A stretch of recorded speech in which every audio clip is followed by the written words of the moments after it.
Brought to you by Agilus Diagnostics. Health test की बात आती है तो मैं भरोसा करता हूँ India largest diagnostics company Agilus diagnostics. खुद को टेस्ट करते रहो।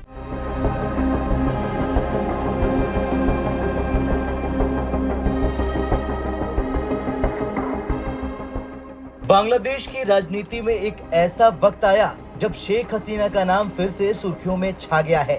लेकिन इस बार मामला कुछ अलग है। जहां एक ओर शेख हसीना बांग्लादेश की सत्ता से दूर है, वहीं दूसरी ओर उनकी मौजूदगी को लेकर बांग्लादेश की अंतरिम सरकार लगातार भारत पर दबाव बनाने की कोशिश कर रही। दरअसल बात तब की है जब शेख हसीना ने भारत का रुख किया। भारत में उनके शरण लेने की खबरें अंतर्राष्ट्रीय राजनीति में हलचल मचा गईं। बांग्लादेश की अंतरिम सरकार को उम्मीद थी कि वे आसानी से शेख हसीना को वापस ला पाएंगे और उन पर मुकदमे चलाएंगे, लेकिन जैसे ही उन्होंने भारत की ओर देखा, उनकी उम्मीदों पर पानी फिरता नजर आया। भारत की मोदी सरकार ने चुप्पी साध ली। इस चुप्पी का मतलब अंतरिम सरकार के लिए एक बड़ा संदेश था, शेख हसीना को इतनी आसानी से नहीं सौंपा जाएगा। इसी बीच बांग्लादेश की अंतरिम सरकार ने प्रोफेसर मोहम्मद यूनुस से उम्मीदें लगाई थी। मोहम्मद यूनुस का सोचना था कि अमेरिका और जो बाइडेन प्रशासन के समर्थन से वे भारत पर दबाव बनाएंगे, लेकिन हालात ने एक नया मोड़ लिया। अमेरिकी राष्ट्रपति चुनाव में डोनाल्ड ट्रंप की वापसी ने सबको चौंका दिया।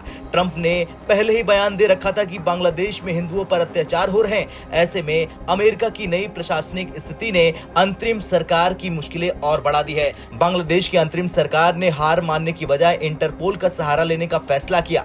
उन्होंने इंटरपोल से शेख हसीना के खिलाफ रेड कॉर्नर नोटिस जारी करने की मांग की। उन्हें उम्मीद थी कि इंटरपोल के 196 सदस्य देश इस मुद्दे पर भारत पर दबाव बनाएंगे, लेकिन यहां भी उन्हें एक बड़ा झटका लगा। भारत ने यह साफ कर दिया कि इंटरपोल का नोटिस सिर्फ एक अनुरोध है, कोई बंधन नहीं। शेख हसीना की बांग्लादेश वापसी में सिर्फ कानूनी पेश नहीं है, बल्कि उनके समर्थकों की बड़ी संख्या भी एक चुनौती है। शेख हसीना का मानना है कि आज भी बांग्लादेश की जनता का भरोसा उन पर कायम है और वे खुद को बांग्लादेश की वैध प्रधानमंत्री मानती हैं। ये मान्यता उनके समर्थकों को एकजुट रख रही है और अंतरिम सरकार के लिए एक बड़ी चुनौती पेश कर रही है। बांग्लादेश की अंतरिम सरकार की मुश्किलें यहीं खत्म नहीं होती। भारत से अनाज, चीनी और बिजली जैसी जरूरी चीजें आयात करने वाली बांग्लादेशी सरकार को भारत से नाराजगी मोल लेना आसान नहीं है। प्रोफेसर यूनुस इस मुद्दे को लेकर बांग्लादेश की राष्ट्रीय प्रतिष्ठा पर सवाल बनाने की कोशिश कर रहे हैं, लेकिन सच ये है कि उनके पास सीमित विकल्प बचे हैं। एक दिलचस्प पहलू यह भी है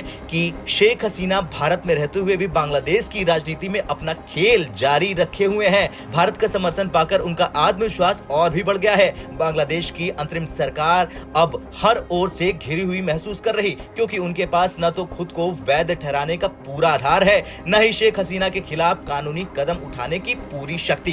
खैर, कुछ भी हो, भारत और बांग्लादेश के बीच साल 2013 में हस्ताक्षरित प्रत्यर्पण संधि का जिक्र यहाँ होता है, लेकिन इस संधि में सिर्फ गंभीर अपराधों के लिए प्रत्यर्पण का प्रावधान है। ऐसे में मोदी सरकार का शेख हसीना को वापस सौंपने का इरादा न दिखाना अंतरिम सरकार के लिए एक संदेश है कि यह मामला जल्द सुलझने वाला बिल्कुल नहीं है। आपका क्या कुछ कहना है शेख हसीना को लेकर? कमेंट कर जरूर बताएं। ब्यूरो रिपोर्ट, भारत तक।